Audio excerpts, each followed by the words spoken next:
Everyone, চলো আমরা আজকে শিখব ওহমস ল। ওহমস ল ইলেকট্রনিক্সের একটি খুবই মারাত্মপূর্ণ একটি সূত্র। যদি আমরা কোনো সার্কিট অ্যানালাইজ করতে যাই তাহলে অবশ্যই আমাদের ওহমস ল ভালোভাবে জানতে হবে। তো চলো আমরা ওহমস ল সম্পর্কে জানি। প্রথমে আমরা এই জায়গায় টাইটেলটা লিখে নিচ্ছি, ওহমের সূত্র। ওহমের সূত্র অর্থাৎ ওহমস ল। ওহমস ল যদি আমরা বিবৃতিটা লিখি তাহলে সূত্র হবে, সূত্র কি আছে, বিভব পার্থক্য বা পটেনশিয়াল বা বিভব পার্থক্য, বিভব পার্থক্য, বিভব বিভব পার্থক্য, বিভব পার্থক্য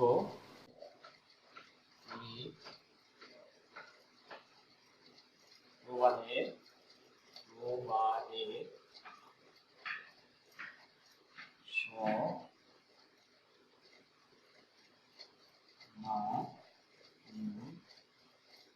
সমানুপাতিক।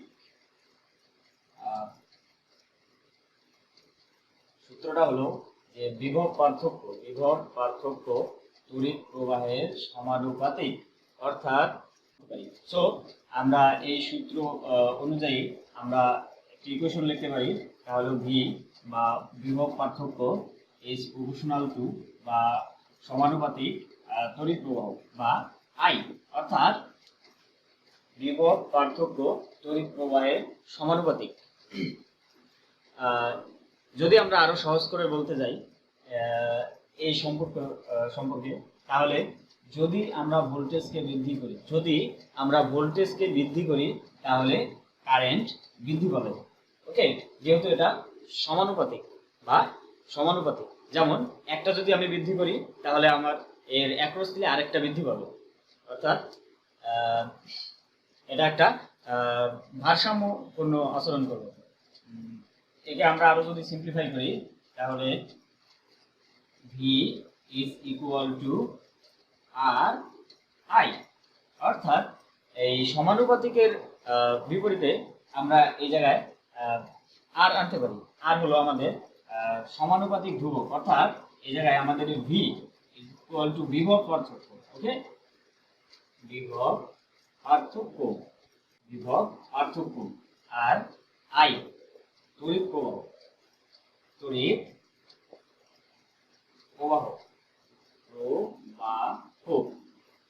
প্রবাহ আর আর আমাদের এই জায়গায় রোধ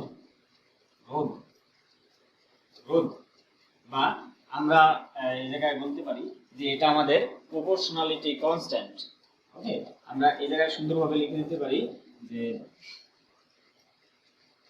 সমানুপাতিক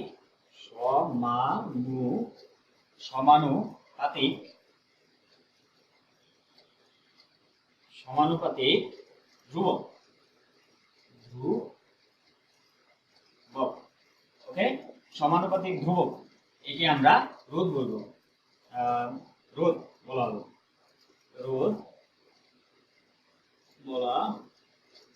হবে। ওকে, এটাকে আমরা রোধ বলবো। তাহলে এই রোধ আমাদের কনস্ট্যান্ট থাকবে। অর্থাৎ যদি রোধ কনস্ট্যান্ট থাকে তাহলে ভোল্ট বা বিভব পার্থক্য বৃদ্ধির সাথে সাথে আমরা কারেন্টকে বৃদ্ধি পেতে দেখব। অর্থাৎ আমরা যদি আরেকটু সহজ করে বলতে যাই, যেমন একটা গ্রাফ আমরা আঁকতে পারি, যেমন এক্স অ্যাক্সিস আর ওয়াই অ্যাক্সিস। ওকে, এক্স অ্যাক্সিসে আমরা ভোল্ট নিব, ভোল্ট আর ওয়াই অ্যাক্সিসে আমরা কারেন্ট নিব। একটু আর লিখতেছি, আমরা কারেন্টের একক আমরা মিলি অ্যাম্পিয়ারে আর ভোল্টের একক আমরা ভোল্টে নেব, সমস্যা নেই। তার একটু সুন্দরভাবে লেখা যেতে পারে I milli ampere. Okay, so আমরা যদি ভোল্টেজকে বৃদ্ধি করতে থাকি, ধরো ভোল্ট 5 ভোল্ট, 10 ভোল্ট, 15 ভোল্ট।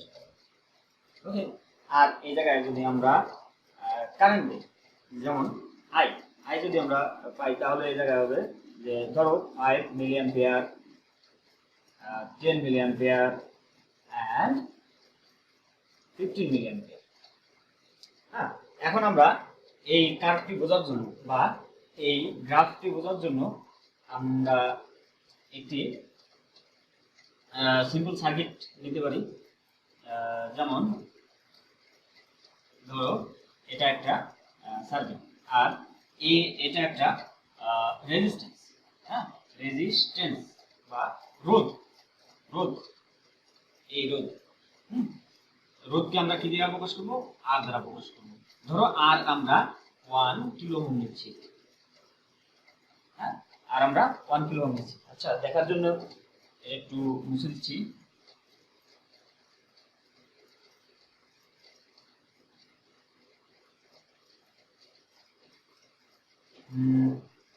এই জায়গায় আমরা 1 কিলো ওহম নেব।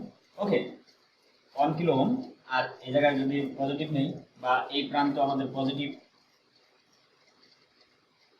এই প্রান্ত আমাদের পজিটিভ আর এই প্রান্ত আমাদের নেগেটিভ, অর্থাৎ এই জায়গায় আমরা পজিটিভ ইম্পিডেন্স পাবো, এই জায়গায় আমরা নেগেটিভ ইম্পিডেন্স পাবো। ওকে, যদি আমরা এই সার্কিটটা নিয়ে আলোচনা করি তাহলে এই জায়গায় আমরা এই রেজিস্টরের অ্যাক্রসে যে ভোল্টেজ বা রোধ বা বিভব পার্থক্য বা পটেনশিয়াল যাই বলি না কেন পাবো, তা আমাদের এই যে এই রেজিস্ট্যান্স দিয়ে যে কারেন্টটা ফ্লো হবে তার সমানুপাতিক। অর্থাৎ এই রেজিস্ট্যান্সটা আমাদের থাকবে কনস্ট্যান্ট, এই রেজিস্ট্যান্সটা আমাদের থাকবে কনস্ট্যান্ট। এর মধ্যে দিয়ে আমরা যে কারেন্ট ফ্লোটা পাবো তা আমাদের ভোল্টেজ বৃদ্ধির সাথে সাথে বৃদ্ধি পাবে। অর্থাৎ আমরা এই সার্কিট অনুযায়ী আমরা এই জায়গায় আঁকতে পারি। ধরো আমরা এই জায়গায় ভি সমান 5 ভোল্ট দিয়েছি, ঠিক আছে? তাহলে এদিক দিয়ে কারেন্টটা ফ্লো এই রেজিস্ট্যান্সের মধ্যে দিয়ে যাবে। আর রেজিস্ট্যান্স তো আমাদের 1 কিলো ওহম কনস্ট্যান্ট। আর তাহলে আমরা কারেন্ট পাবো ধরো তোমার 5 মিলিঅ্যাম্পিয়ার। যদি আমরা ভোল্টেজ 5 ভোল্ট দেই তাহলে আমরা কারেন্ট পাবো 5 মিলিঅ্যাম্পিয়ার। আর যদি আমরা 10 ভোল্ট দেই, এই জায়গায় 10 ভোল্ট দেই তাহলে আমরা কারেন্ট পাবো ধরো 10 মিলিঅ্যাম্পিয়ার। ওকে, এই জায়গায় 10 মিলিঅ্যাম্পিয়ার। এই কিভাবে আমরা কারেন্টটা বৃদ্ধি করব তা বের করব বা নির্ণয় করব তা আমরা এই জায়গায় লিখে নিচ্ছি। ধরো যে আমরা এই জায়গায় একটা সূত্র পেয়েছি, V is equal to IR, V is equal to IR। অর্থাৎ এই জায়গায় আমরা যদি পার্শ্ব পরিবর্তন করে দেই তাহলে I is equal to V by R। অর্থাৎ যদি আমরা 5 ভোল্ট দেই তাহলে রেজিস্ট্যান্স তো 1 kilo ohm equal to 5 milliampere আমরা কারেন্ট পাবো। হ্যাঁ, একই ভাবে যদি আমরা এই জায়গায় 10 দেই 1 কিলো ওহম তাহলে আমরা 10 মিলিঅ্যাম্পিয়ার পাবো। 10 ভোল্টে 10 মিলিঅ্যাম্পিয়ার। যদি আমরা এই জায়গায় 15 ভোল্ট দেই তাহলে 15 মিলিঅ্যাম্পিয়ার পাবো, অর্থাৎ 15 মিলিঅ্যাম্পিয়ার। হ্যাঁ, তাহলে আমরা দেখতে পাচ্ছি যদি আমরা 00 পয়েন্ট বা মূল বিন্দুর সাথে এই কার্ভটি যদি আমরা জয়েন করে দেই তাহলে আমরা দেখতে পাবো যে একটি সরলরেখার মতো কিংবা একটু খুব সরলরেখার খুব কাছাকাছি একটা আমরা কার্ভ পাবো বা আমরা একটা লাইন পাবো, রেখা পাবো। সো আমরা এই জায়গায় দেখতে পারি, দেখে চিন্তা করতে পারি যে যখন আমরা কারেন্ট ভোল্টেজকে বৃদ্ধি করতেছিলাম তখন আমরা কারেন্টকে বৃদ্ধি হতে দেখতেছিলাম। অর্থাৎ বলা যায় যে ভোল্টেজ বৃদ্ধির সাথে সাথে কারেন্ট বৃদ্ধি পায়। বোর্ডটা আমি একটু ক্লিয়ার করে নিচ্ছি।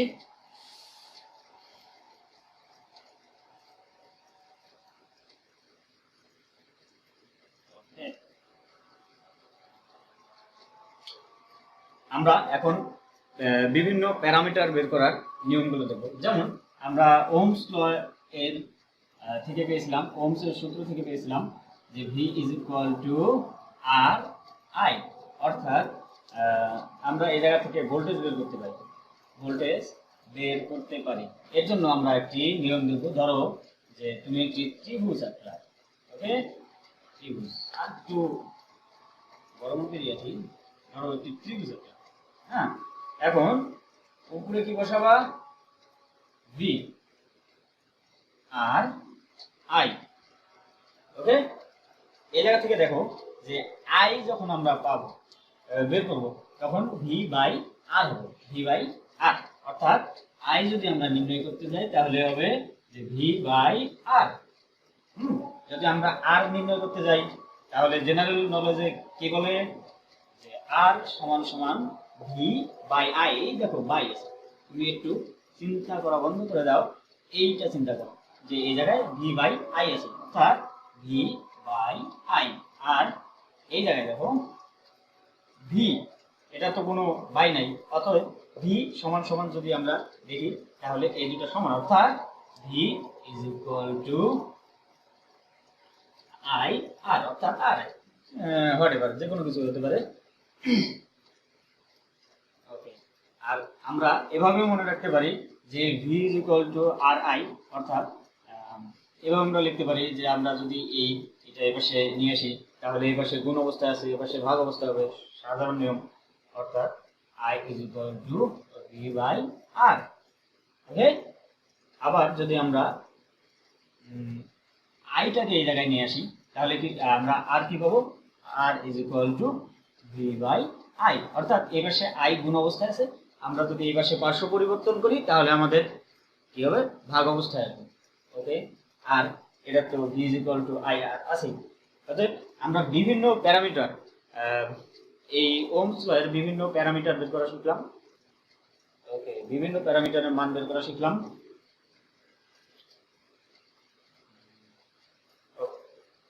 বোর্ডটা ক্লিয়ার করছি।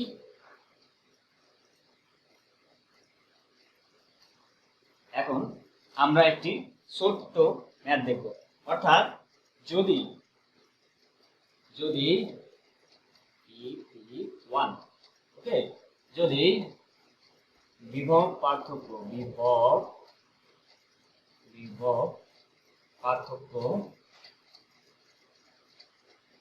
যদি বিভব পার্থক্য 10 ভোল্ট হয়, এবং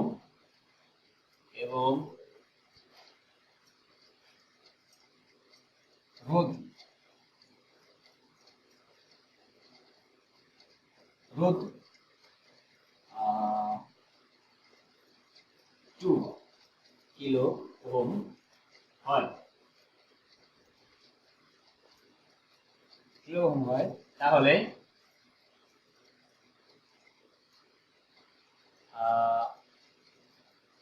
তড়িৎ প্রবাহ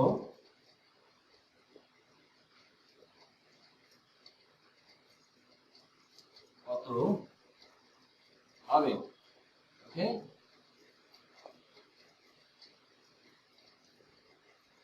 এটা একটি সাধারণ প্রবলেম, যে আমাদের বলা আছে যে 10 ভোল্ট, অর্থাৎ বিভব পার্থক্য যদি 10 ভোল্ট হয় তাহলে রোধ, বিভব পার্থক্য যদি 10 ভোল্ট হয় এবং রোধ 2 কিলো ওহম হয় তাহলে তড়িৎ প্রবাহ অর্থাৎ আই কত হবে, হ্যাঁ। তা আমরা একটু আগেই জেনেছি যে V is equal to I R, I is equal to V by R, and r is equal to v by i, অর্থাৎ আমরা যে তিনটি সূত্র জেনেছি এই দিয়ে আমরা সলভ করতে পারি। দেখো আমাদের i চেয়েছে, আমাদের দেওয়া আছে কি কি, ভোল্ট এন্ড রোধ, অর্থাৎ ভোল্ট এন্ড রোধ আমাদের দেওয়া আছে, তাহলে আমরা এই সূত্রটা ইউজ করতে পারি। তাহলে সলিউশন কি হবে,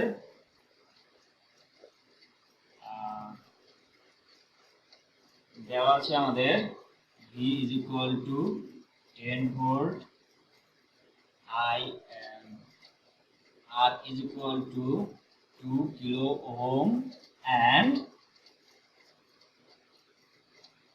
I is equal to what? I is equal to what? তোমরা এখন ট্রাই করতে পারো যে এই ম্যাথটি পারো কিনা, ভিডিওটি পজ করো এবং ম্যাথটা করো। যদি না পারো তার জন্য আমি বলে দিচ্ছি, যেমন I is equal to V by R, অর্থাৎ যদি আমরা 10 ভোল্ট নেই, 10 ভোল্ট, আর আর যদি আমাদের হয় 2 কিলো ওহম, অর্থাৎ আমাদের হবে 10 ভাগ 2 অর্থাৎ 5 মিলি অ্যাম্পিয়ার। দেখো এই জায়গায় কিলো আছে, অর্থাৎ 10 টু দি পাওয়ার কিউব। যদি আমরা এটাকে উপরে তুলে দিই, অর্থাৎ যদি আমরা এটাকে উপরে তুলে দিই, কিংবা আরেকটু মজা করে অঙ্কটা করতে পারো, যেমন 10 volt by 2 into 10 cube ohm. Okay, kilo 10 cube kilo ohm, অর্থাৎ আমরা এটা সুন্দরভাবে আরেকটু করতে পারি যে 10 ভাগ 5, আর এই 10 কিউবটা আমাদের উপরে উঠে যাবে, অর্থাৎ 10 ইনভার্স হয়ে যাবে, অর্থাৎ আমরা 5 ইন্টু 10 ইনভার্স 3 লিখতে পারি অ্যাম্পিয়ার। অর্থাৎ আমরা এটাকে আরো সুন্দরভাবে লিখতে পারি যে 5 মিলি অ্যাম্পিয়ার। রাইট, আশা করি সবাই ম্যাথটা বুঝতে পেরেছো। অতএব আজকে এ পর্যন্তই। আল্লাহ হাফেজ।